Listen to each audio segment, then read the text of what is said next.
Good morning all of you. Fundamentals of Economicsന്റെ മറ്റൊരു class നമ്മൾ ആരംഭിക്കുകയാണ്. ക്ലാസ്സുകളിലേക്ക് എല്ലാ മക്കൾക്കും സ്വാഗതം. ഒരു മിനിറ്റ് പ്രാർത്ഥനയോടുകൂടി നമുക്ക് നമ്മുടെ ഇന്നത്തെ ക്ലാസ്സുകൾ ആരംഭിക്കാം.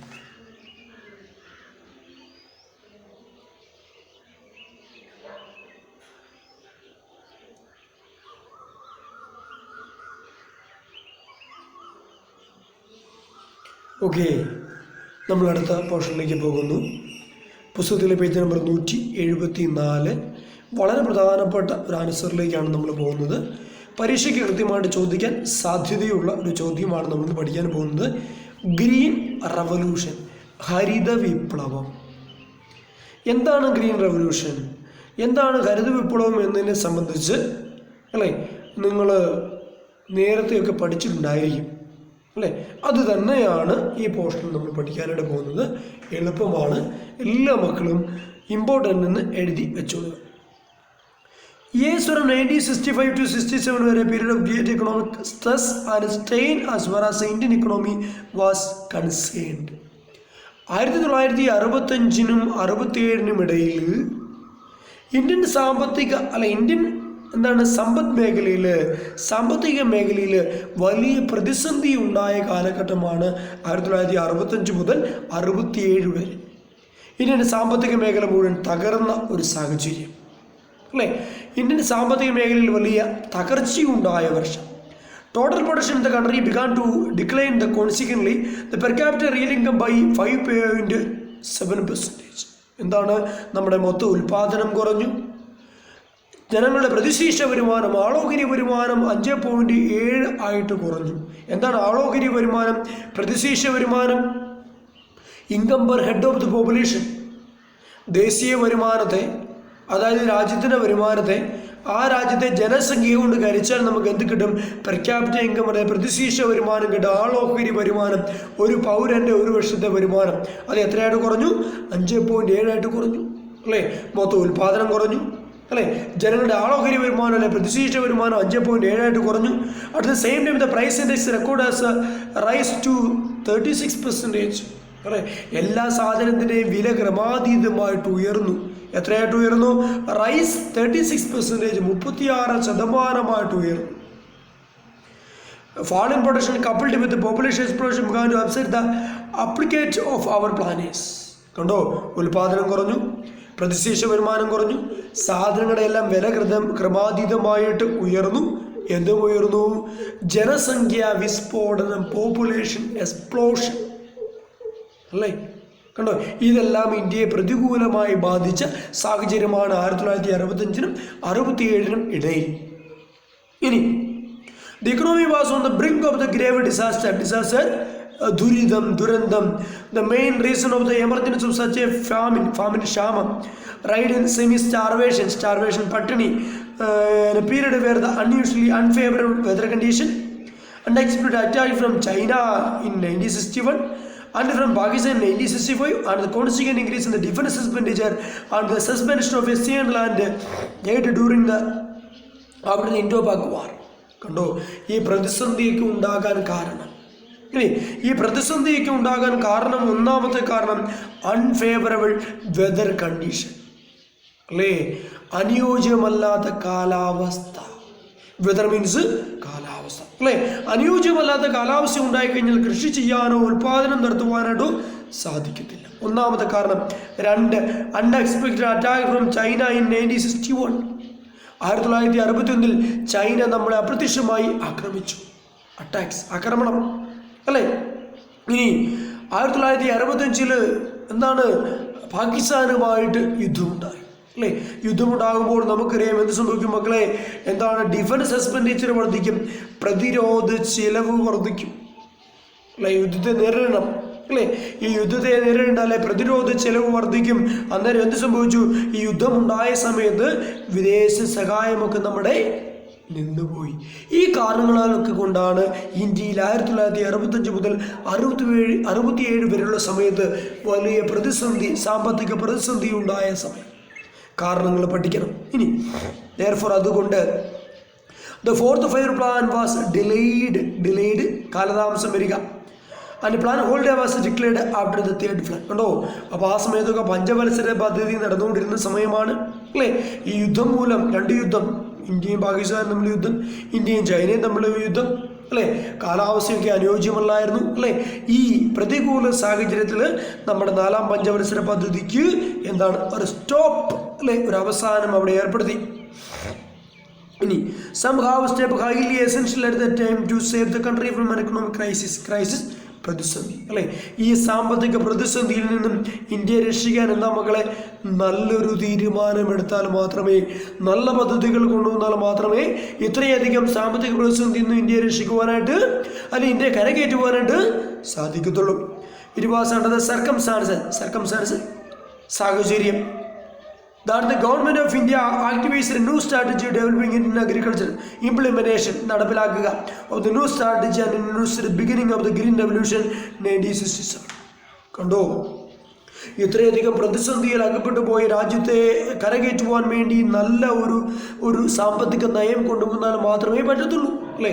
അതിനുവേണ്ടി നമ്മുടെ സാമ്പത്തിക ശാസ്ത്രജ്ഞന്മാർ 1967 രൂപകൽപ്പന ചെയ്ത സാമ്പത്തിക നയത്തിൻ്റെ പേരാണ് ഗ്രീൻ റവല്യൂഷൻ. ഹരിത വിപ്ലവം.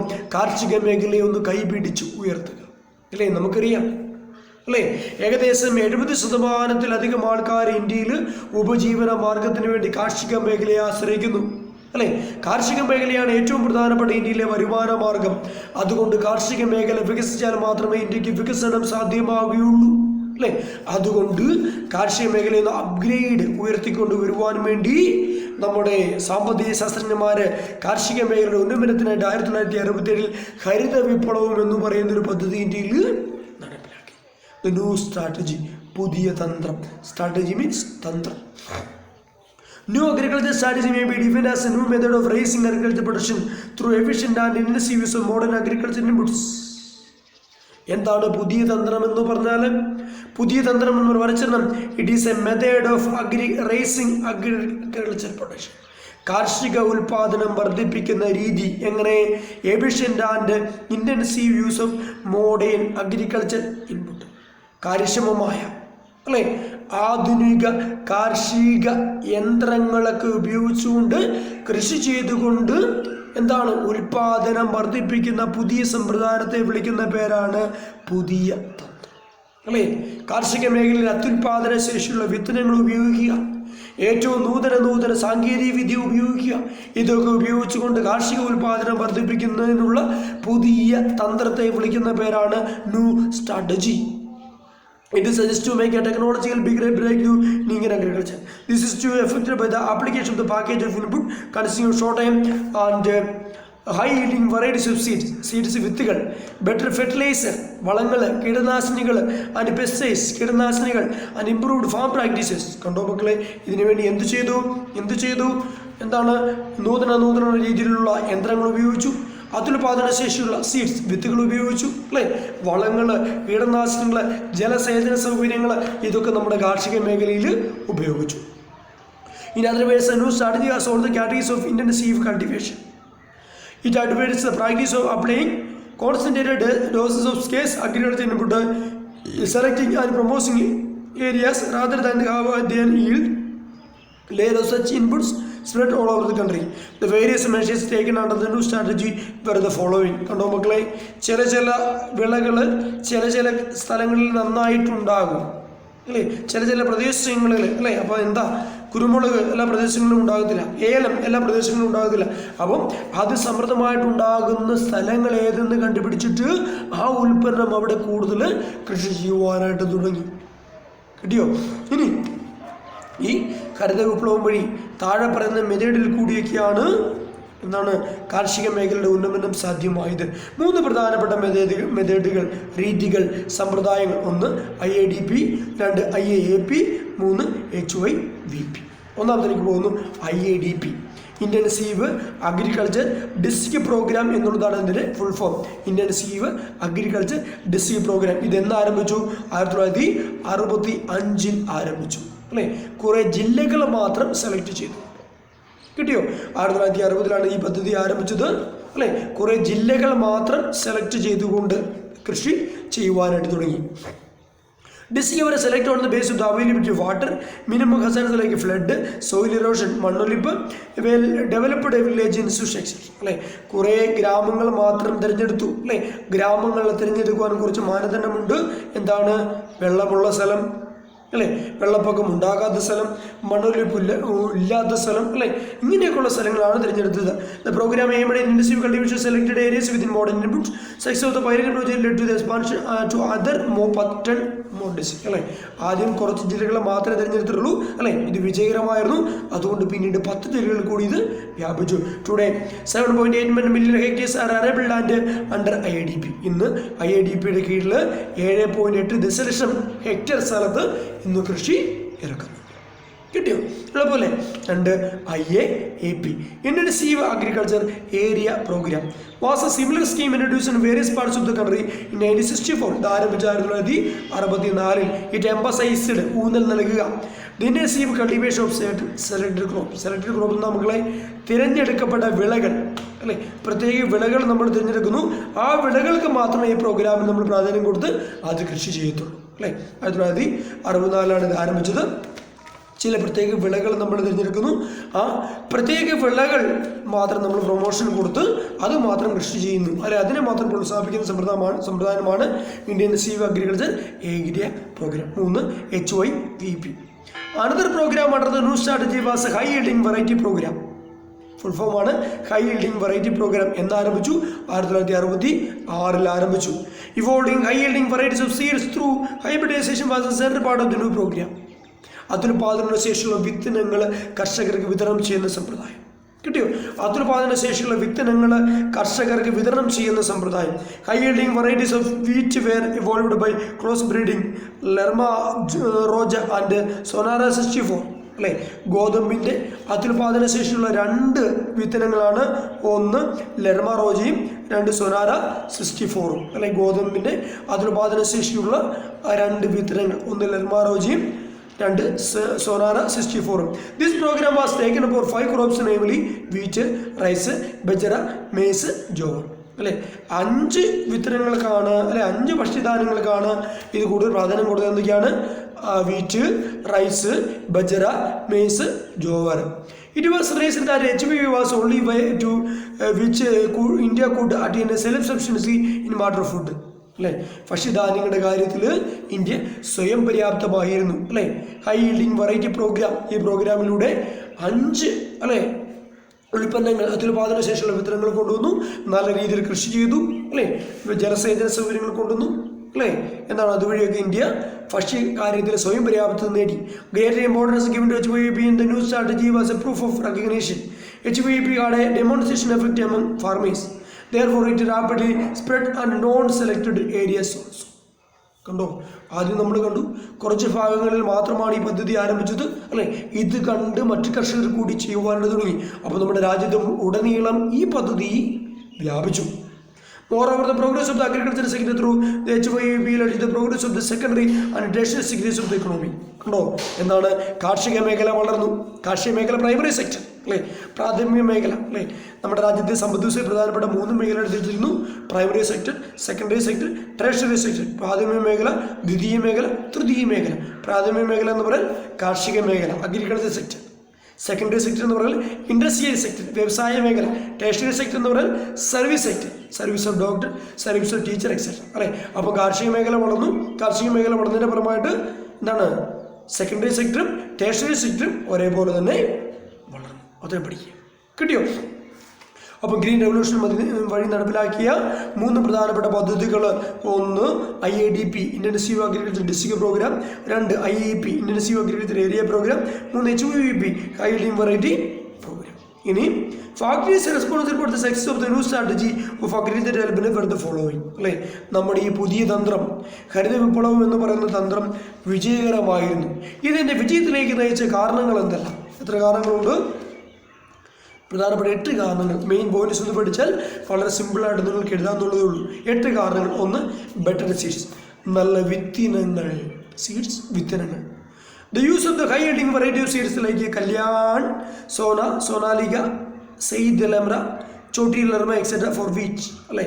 ഗോതമ്പിൻ്റെ അത്യുൽപാദന ശേഷിയുള്ള വിത്തനങ്ങൾ എന്തൊക്കെയാണ്? Kalyan സോണ, സോനാലിക, Safed Lerma, Chhoti Lerma etcetera. IR8 ജോണി 350 ഫോർ റൈസ് അല്ലേ. എന്താണ് അരിയുടെ 2 IR8 ജോണി 351. HB1 ഫോർ ബജറ, ബജറയ്ക്ക് HB1 was one of the main factors related to the green revolution in the country. കണ്ടോ? അപ്പോൾ നമുക്കറിയാം ഹരിത വിപ്ലവം വിജയം കൈവരിക്കുവാനുള്ള ഒന്നാമത്തെ കാരണമാണ് അത്യുൽപാദന ശേഷിയുള്ള വിത്തനങ്ങൾ കർഷകർക്ക് വിതരണം ചെയ്തു. ആ വിത്തനങ്ങളാണ് കർഷകർ കൃഷി ചെയ്തത്. ആ വിത്തനങ്ങൾ കൃഷി ചെയ്തപ്പോൾ 100 മേനി ഫലം പ്രകടിപ്പിക്കാനായിട്ട് കർഷകരെ കൊണ്ട് സാധിച്ചു. 2 ഫെർട്ടിലൈസേഴ്സ്, എന്താണ് വളങ്ങൾ. Indian farmers from ancient times has been using animal dung, compost bones and other organic measures in order to retain and raise the fertility of the soil. Fertility, ഫലപുഷ്ടി അല്ലേ. മണ്ണിൻ്റെ ഫലപുഷ്ടി നേടിയെടുക്കുവാൻ വേണ്ടി ഇന്ത്യൻ കർഷകർ പണ്ടൊക്കെ ഉപയോഗിച്ചിരുന്നത് എന്തൊക്കെയായിരുന്നു? അനിമൽ ഡങ്, പശുവിൻ്റെ ചാണകം, കമ്പോസ്റ്റ്, എല്ലുപൊടി, ഇതൊക്കെയായിരുന്നു ഉപയോഗിച്ചുകൊണ്ടിരുന്നത്. The accelerated growth of population in India necessitated the use of the high productive chemical manures in order to accelerate the growth of food supply. അല്ലേ. എന്താണ്? ജനസംഖ്യ വർദ്ധിച്ചു അല്ലേ. ജനസംഖ്യ വർദ്ധിച്ചപ്പോൾ ഭക്ഷ്യ ഉൽപാദനം വർദ്ധിക്കണം. ഭക്ഷ്യ ഉൽപാദനം വർദ്ധിപ്പിക്കണമെങ്കിൽ എന്താണ്? അത്യുൽപാദന ശേഷിയുള്ള വിത്തനങ്ങൾ ഉപയോഗിക്കണം. നല്ല നല്ല വളങ്ങളും കീടനാശിനികളും ഉപയോഗിക്കണം. Therefore, new strategy including India's program of intensified use of the chemical manures. The consumption and production of chemical manures began to increase in the country. Dr. M.S. Swaminathan said, slowly but surely the yellow color of the seedings of varying crops started turning green to the increased development of the charcoal as a result in better nutrition. This change color of popularly referred to green revolution. അല്ലേ. അപ്പോൾ നമുക്കറിയാം ഹരിത വിപ്ലവം വന്നു അല്ലേ. അപ്പോൾ എന്താണ്? ജനസംഖ്യ ക്രമാതീതമായിട്ട് വർദ്ധിച്ചു. ജനസംഖ്യ ക്രമാതീതമായിട്ട് വർദ്ധിച്ചപ്പോൾ ഉൽപാദനം വർദ്ധിപ്പിക്കണം. ഉൽപാദനം വർദ്ധിപ്പിക്കണമെങ്കിൽ പരമ്പരാഗത രീതി കൊണ്ടുള്ള കൃഷി ചെയ്താൽ സാധ്യമല്ല. അപ്പോൾ എന്താണ് നല്ല വളങ്ങളും കീടനാശിനികളൊക്കെ ഉപയോഗിച്ച് കൃഷി ചെയ്യുവാനായിട്ട് തുടങ്ങി. അങ്ങനെ നമ്മുടെ ഉൽപാദനം 10 മടങ്ങ് വർദ്ധിക്കുവാനായിട്ട് സാധിച്ചു. 3 പ്രൊമോഷൻ ഓഫ് ഇറിഗേഷൻ ഫെസിലിറ്റീസ്, ജലസേചന സൗകര്യങ്ങൾ. നമുക്കറിയാമല്ലേ ഏത് കൃഷിക്കും വെള്ളം ആവശ്യമാണ്. നോക്ക്, among the various agriculture inputs of water in the basic factors because soil, മണ്ണ്, seeds, വിത്തനങ്ങൾ, manure and machinery produce nothing without water. Irrigation is an integral part of integral ഒഴിവാക്കാനാവാത്തത്. New strategy because intensive cultivation seeds sufficient supply of water. In fact, it was a promotion of irrigation facilities that is spread a new strategy, new and wider areas. കണ്ടോ മക്കളെ, ജലസേചന സൗകര്യം. നമുക്കറിയാമല്ലേ മണ്ണിനും വിത്തിനും ഒക്കെ വളർന്ന ഭാഗമാകണമെങ്കിൽ അത് 100 മേനി ഫലം പുറപ്പെടുവിക്കണമെങ്കിൽ ജലസേചന സൗകര്യം, വെള്ളം ആവശ്യം അല്ലേ. അപ്പോൾ ഈ ഫെസിലിറ്റിയിലൂടെ, ഈ ഹരിത വിപ്ലവത്തിലൂടെ കർഷകർക്ക് ആവശ്യമായ ജലസേചന സൗകര്യങ്ങൾ പ്രദാനം ചെയ്തു. 4 മൾട്ടിപ്പിൾ ക്രോപ്പിംഗ്, ബഹുവിള സമ്പ്രദായം. In order to show the short duration variety seeds and spread of the irrigation facilities enable multiple cropping in agriculture. Even 3 crops per annum become quite possible in various parts of the country since those seeds were high yielding varieties. There were the notable increase in the agriculture output. എന്താ മക്കളെ ബഹുവിള സമ്പ്രദായം? എന്താണ് ബഹുവിള സമ്പ്രദായം? 3 വിളകൾ ഒരേ സമയത്ത് കൃഷി ചെയ്യുവാനായിട്ട് തുടങ്ങി അല്ലേ. ഒരേ സ്ഥലത്ത് ഒരേ സമയം 3 വിളകൾ, അത്യുൽപാദന ശേഷിയുള്ള 3 വിളകൾ ഒരേപോലെ കൃഷി ചെയ്യാനായിട്ട് തുടങ്ങി അല്ലേ. അപ്പോൾ നമുക്കത് 3 വിളവെടുത്ത് കാശാക്കുവാനായിട്ട് സാധിക്കും. 5 ഫാം മെക്കനൈസേഷൻ, കാർഷിക മേഖലയിലെ യന്ത്രവൽക്കരണം. Another important factor that the Green Revolution was a rapid increase in the mechanization of agricultural operation. In addition to the more important tractors from USSR, GDR, Czechoslovakia, etc., in tractor factories in our own country turned out with a good number of tractors every year. കണ്ടോ മക്കളെ, എന്താണ് കാർഷിക മേഖലയിൽ പരമ്പരാഗത രീതിയിലായിരുന്നു നമ്മൾ കൃഷി ചെയ്തുകൊണ്ടിരുന്നത് അല്ലേ. നിലമുഴാൻ വേണ്ടി കാളയും കലപ്പയും ഒക്കെ ഉപയോഗിച്ചു അല്ലേ. കാടി വെട്ടി തെളിക്കുവാൻ വേണ്ടി അല്ലേ എന്താണ് ചെറിയ വാക്കത്തിയൊക്കെ ഉപയോഗിച്ചുകൊണ്ട്, മനുഷ്യനെ ഉപയോഗിച്ചുകൊണ്ട് നമ്മൾ കാട് വെട്ടി തെളിച്ചു അല്ലേ. അതിനൊക്കെ ഫലമായിട്ട് നിലമുഴുവാനായിട്ട് ട്രാക്ടർ എവിടുന്ന് കൊണ്ടുവന്നു? USSRലൊക്കെ ഒന്ന് കൊണ്ടുവന്നു അല്ലേ. അപ്പോൾ എന്ത് സംഭവിച്ചു? വളരെ പെട്ടെന്ന് എന്താണ് നിലമുഴുത് കൃഷി ഇറക്കുവാനായിട്ട് സാധിച്ചു. അങ്ങനെ നമ്മുടെ കാർഷിക മേഖലയുടെ വളർച്ചയിലേക്ക് നയിച്ചു. 6 ടൈംലി ക്രെഡിറ്റ് ഫെസിലിറ്റീസ്, കൃത്യസമയത്ത് ബാങ്കുകൾ വായ്പ കൊടുക്കുവാനായിട്ട് തുടങ്ങി. നോക്ക്, the main street of the formation of finance was upon the money lenders. But after independence, this was changing institutionalized rural finance. This estimated many of the evil practices which prevailed in rural finance. Program of cooperative societies, the starting of the Land Development Bank, NABARD, and lancing 20 commercial banks enabled the farmers to avail adequate credit right. പണ്ട് കാലങ്ങളിൽ കർഷകർ വായ്പ മേടിച്ചുകൊണ്ടിരുന്നത് പണം പലിശയ്ക്ക് കൊടുക്കുന്നവരെയായിരുന്നു. എന്നാൽ സ്വാതന്ത്ര്യത്തിന് ശേഷം ഗ്രാമീണ മേഖലയിലെ ധനകാര്യ സ്ഥാപനങ്ങളൊക്കെ തുടങ്ങി. എന്നാൽ ഇതിന് ധാരാളം പോരായ്മകളുണ്ടായിരുന്നു. ഇവരൊക്കെ കർഷകരിൽ നിന്ന് വലിയ തോതിൽ പലിശ ഈടാക്കിയിരുന്നു, അല്ലേ? കർഷകരുടെ ഉന്നമനത്തിന് വേണ്ടി സഹകരണ പ്രസ്ഥാനങ്ങൾ, നബാർഡ് പോലുള്ള ബാങ്കുകൾ, അല്ലേ, 20 വാണിജ്യ ബാങ്കുകൾ ദേശസാൽക്കരിച്ചു, അല്ലേ? ഇതിനൊക്കെ ഫലമായിട്ട് കർഷകർക്ക് കുറഞ്ഞ ചെലവിൽ കാർഷിക ആവശ്യങ്ങൾക്ക് വായ്പ കൊടുക്കുവാനായിട്ട് സാധിച്ചു. 7 പ്രൈസ് ഇൻസെൻറ്റീവ്സ്, അല്ലേ? സബ്സിഡികളൊക്കെ കൊടുക്കുക, അല്ലേ? കർഷകർക്ക് ചില കൃഷികൾക്ക് സബ്സിഡി, അതിന് ഉന്നമനത്തിന് വേണ്ടി സബ്സിഡികളൊക്കെ കൊടുക്കുക. ഇൻ ഓർഡർ ടു എൻകറേജ്, പ്രോത്സാഹിപ്പിക്കുക. Raise agriculture production minimum price were guaranteed to the farmers by the government. This has made them free from the fear of falling prices resulting from the surplus production. കണ്ടോ മക്കളെ, സാധനങ്ങൾക്ക് താങ്ങുവില ഏർപ്പെടുത്തുക, അല്ലേ? താങ്ങുവില ഏർപ്പെടുത്തുക എന്നൊക്കെ പറഞ്ഞ് നിങ്ങൾ കേട്ടിട്ടുണ്ട്, അല്ലേ? ഗവൺമെൻറ് ഏതെങ്കിലും ഒരു സാധനത്തിന് താങ്ങുവില ഏർപ്പെടുത്തി കഴിഞ്ഞാൽ അതിൽ കുറച്ച് വിൽക്കുവാനായിട്ട് സാധിക്കത്തില്ല, അല്ലേ? അപ്പോൾ കർഷകർക്ക് ന്യായമായ വരുമാനം ലഭിക്കുവാൻ വേണ്ടി ഗവൺമെൻറ് ചില ഉൽപ്പന്നങ്ങൾക്ക് താങ്ങുവില, ചില കാർഷിക ഉൽപ്പന്നങ്ങൾക്ക് സബ്സിഡികളൊക്കെ ഏർപ്പെടുത്തി. 8 ബെറ്റർ മാർക്കറ്റിംഗ് ഫെസിലിറ്റീസ്. എന്താണ്? നല്ല വിപണന സൗകര്യം. മക്കളെ, സാധനം ഉൽപ്പാദിപ്പിച്ച് കൂട്ടിയിട്ട് കാര്യമില്ല, ഇത് കൃത്യസമയത്ത് കൃത്യമായിട്ട് കമ്പോളത്തിൽ കൊണ്ട് കൃത്യവിലയ്ക്ക് വിറ്റഴിക്കണം, അല്ലേ? അതിനുള്ള സൗകര്യം കൂടി ഗവൺമെൻറ് ഏർപ്പെടുത്തി.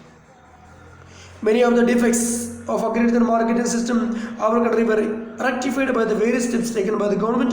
Organized regulated marketing, cooperative marketing, grading and standardization of the provision, warehousing facilities have made our agricultural marketing system more scientific and give better return to the farmers. കണ്ടോ മക്കളെ, നമുക്കറിയാം കാർഷിക ഉൽപ്പന്നങ്ങൾ ഉൽപ്പാദിപ്പിച്ച് കൂട്ടിയിട്ട് കാര്യമില്ല, അത് കൃത്യമായിട്ട് വിറ്റഴിക്കാനുള്ള സംവിധാനം, അല്ലേ?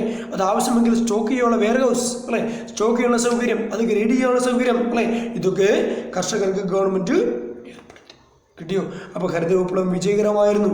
അതിൻ്റെ വിജയത്തിന് പിന്നിലേക്ക് നയിച്ച കാരണങ്ങൾ: ബെറ്റർ സീഡ്സ്, നല്ല വിത്തനങ്ങൾ കൊടുത്തു, വളങ്ങൾ കൊടുത്തു, ജലസേചന സൗകര്യങ്ങൾ കൊടുത്തു, ബഹുവിള സമ്പ്രദായം, കാർഷിക മേഖല യന്ത്രവൽക്കരിച്ചു, അല്ലേ? സമയാസമയങ്ങളിൽ വായ്പ കൊടുത്തു, അല്ലേ? എന്താണ്? താങ്ങുവിലയൊക്കെ ഏർപ്പെടുത്തി, നല്ല വിപണന സൗകര്യങ്ങളൊക്കെ ഗവൺമെൻറ് ഏർപ്പെടുത്തി. കിട്ടിയോ? എളുപ്പമല്ലേ? ഒരു പോർഷൻ കൊണ്ട് നോക്കുന്നു. Changing pattern of India's industrialisation. ഇന്ത്യയിലെ വ്യവസായവൽക്കരണം. ഞാൻ പറഞ്ഞു 3 പ്രധാനപ്പെട്ട മേഖലയുണ്ട്: primary sector, secondary sector, tertiary sector. Primary sector agriculture sector, secondary sector industrial sector, tertiary sector service sector, അല്ലേ? അപ്പം ഏതെങ്കിലും ഒരു മേഖല മാത്രം വളർന്നുകൊണ്ട് ഇന്ത്യക്ക് പുരോഗതി കൊണ്ടുവരാൻ സാധിക്കത്തില്ല. 3 മേഖലയും ഒരേപോലെ വളരണം, അല്ലേ? അപ്പോൾ കാർഷിക മേഖലയുടെ വികസനത്തിന് വേണ്ടിയാണ് ഗ്രീൻ റെവല്യൂഷൻ കൊണ്ടുവന്നത്. ഇനി നമ്മൾ വ്യവസായവൽക്കരണത്തെക്കുറിച്ച് പഠിക്കുന്നു. A developing country needs a side by side growth of both of agriculture sector and industry sector, അല്ലേ? കാർഷിക മേഖലയും വ്യവസായ മേഖലയും ഒരേപോലെ വളരണം. Green revolution made India self sufficient in the matter of food grain production, അല്ലേ? ഹരിത വിപ്ലവം വന്നു, അത് വിജയകരമായിരുന്നു. അതിൻ്റെ ഫലമായിട്ട് ഇന്ത്യ ഭക്ഷ്യധാന്യങ്ങളുടെ കാര്യത്തിൽ സ്വയം പര്യാപ്തത നേടി, അല്ലേ? ഭക്ഷ്യധാന്യങ്ങൾക്ക് വേണ്ടി നമ്മൾ മറ്റുള്ള രാജ്യങ്ങളെ ആശ്രയിക്കാത്ത അവസ്ഥ, അതാണ് സ്വയം പര്യാപ്തത. Then the economics and statement in the country began to think seriously about the industrial progress of the country, അല്ലേ? കാർഷിക മേഖല മാത്രം വളർന്നാൽ പോരാ, വ്യവസായ മേഖല കൂടി വളരേണ്ടതായിട്ടുണ്ട്. The Rao government which came to power declared a new industrial policy in the country 1991. 1991 Rao government ഇന്ത്യയിലെ പുതിയ സാമ്പത്തിക നയം ആവിഷ്കരിച്ചു, അനൗൺസ് ചെയ്തു, പ്രഖ്യാപിച്ചു. ഇറ്റ് വാസ് ഇനിഷ്യേറ്റഡ് നടപ്പിലാക്കുക. Mister Rajiv Gandhi mister Rao and was looked after mister Vajpayee, doctor Manmohan Singh and successors. കണ്ടോ? ഇത് ആവിഷ്കരിച്ചത് റാവു ഗവൺമെൻറ് 1991 ഇത് ആരംഭിച്ചത് രാജീവ് ഗാന്ധിയാണ്, ഇത് നടപ്പിലാക്കിയത് മിസ്റ്റർ റാവു ആണ്, ഇത് നോക്കി നടത്തിയത് പിന്നീട് വാജ്പേയിയും മൻമോഹൻ സിംഗും അദ്ദേഹത്തിൻ്റെ സക്സസേഴ്സ് പിൻഗാമികൾ കൂടിയാണ്. It aimed at improvement of productivity. ലക്ഷ്യം എന്താണ്? ഉൽപാദനക്ഷമത വർദ്ധിക്കുക. അബ്സോർപ്ഷൻ മോഡേൺ ടെക്നോളജി, ആധുനിക സാങ്കേതിക വിദ്യകൾ ഉപയോഗിക്കുക. Full utilisation of the greater role of full utilisation of resources, അല്ലേ? രാജ്യത്തുള്ള വിഭവങ്ങൾ പൂർണ്ണമായിട്ടും പരമാവധി ഉപയോഗിക്കുക. സ്വകാര്യ മേഖലയുടെ പ്രാധാന്യം അല്ലേ? അതിനപ്പുറമായിട്ട് liberalisation, privatisation and globalisation were the central theme of new industrial policy. ആഗോളവൽക്കരണം, ഉദാരവൽക്കരണം, സ്വകാര്യവൽക്കരണം, അല്ലേ? പുത്തൻ വ്യവസായ നയത്തിൻ്റെ 3 പ്രധാനപ്പെട്ട നയങ്ങളാണ് ആഗോളവൽക്കരണവും, സ്വകാര്യവൽക്കരണവും, ഉദാരവൽക്കരണം. ഇനി അതിനെ സംബന്ധിച്ചാണ് നമുക്ക് പഠിക്കേണ്ടത്. ഇമ്പോർട്ടൻ്റ് ആണ് LPG, ലിബറലൈസേഷൻ, പ്രൈവറ്റൈസേഷൻ, ഗ്ലോബലൈസേഷൻ. ഉദാരവൽക്കരണം, സ്വകാര്യവൽക്കരണം, ആഗോളവൽക്കരണം. ഇതെന്താണ്? ഇമ്പോർട്ടൻ്റ് ആണ്. ഇമ്പോർട്ടൻ്റ് എഴുതി വെച്ചോളുക. നമുക്ക് അടുത്ത ചാപ്റ്ററിൽ പഠിക്കാം, അടുത്ത ക്ലാസ്സിൽ പഠിക്കാം. കിട്ടിയോ? അപ്പോൾ ഇന്ന് നമ്മൾ എന്താ പഠിച്ച മക്കളെ? ഇന്ന് വളരെ പ്രധാനപ്പെട്ട ആൻസറാണ്. Green revolution, new strategy, IIDP, IIP, HUEP, green റെവല്യൂഷൻ്റെ വിജയത്തിലേക്ക് നയിച്ച കാരണങ്ങൾ, പിന്നെ വ്യവസായവൽക്കരണത്തിന് പുത്തൻ സാമ്പത്തിക നയത്തിന് 3 കാരണങ്ങൾ, LPG കൂടിയാണ് നമ്മൾ പഠിച്ചത്. മക്കളെ, ഇന്നാണ് നമ്മുടെ ഈ പുസ്തകത്തിൻ്റെ പരീക്ഷ. നന്നായിട്ട് പഠിച്ചിട്ട് വേണം പരീക്ഷ എഴുതുവാനായിട്ട്. 5:55 ആകുമ്പോഴേക്കും നിങ്ങളുടെ ഗ്രൂപ്പിലേക്ക് ഞാൻ ഗൂഗിൾ മീറ്റിൽ ലിങ്ക് അയച്ചു തന്നേക്കാം. എല്ലാ കുട്ടികളും അതിനകത്ത് നിർബന്ധമായിട്ട് കയറുക. എല്ലാവരും പരീക്ഷ എഴുതണം. നന്നായിട്ട് വീട്ടിൽ നിന്ന് പഠിച്ചിട്ട് വേണം പരീക്ഷ എഴുതാൻ. അപ്പോൾ ഇന്നത്തെ ഇഷ്ടംപോലെ സമയമുണ്ട് പഠിക്കാനാണ്. ഇന്നത്തെ ക്ലാസ്സുകളൊക്കെ നിങ്ങൾക്ക് മനസ്സിലായെന്ന് വിചാരിക്കുന്നു. ക്ലാസ് കണ്ടതിന് ശേഷം ഇന്ന് തന്നെ ക്ലാസ്സിൻ്റെ നോട്ട്, ലെക്ചർ നോട്ട് മതി, പ്രിപ്പയർ ചെയ്ത് എൻ്റെ വാട്സപ്പ് നമ്പറിലേക്ക് അയച്ചു തരിക. മക്കളെ, എല്ലാവർക്കും ഒരു ശുഭദിനം ആശംസിക്കുന്നു. Okay, thank you.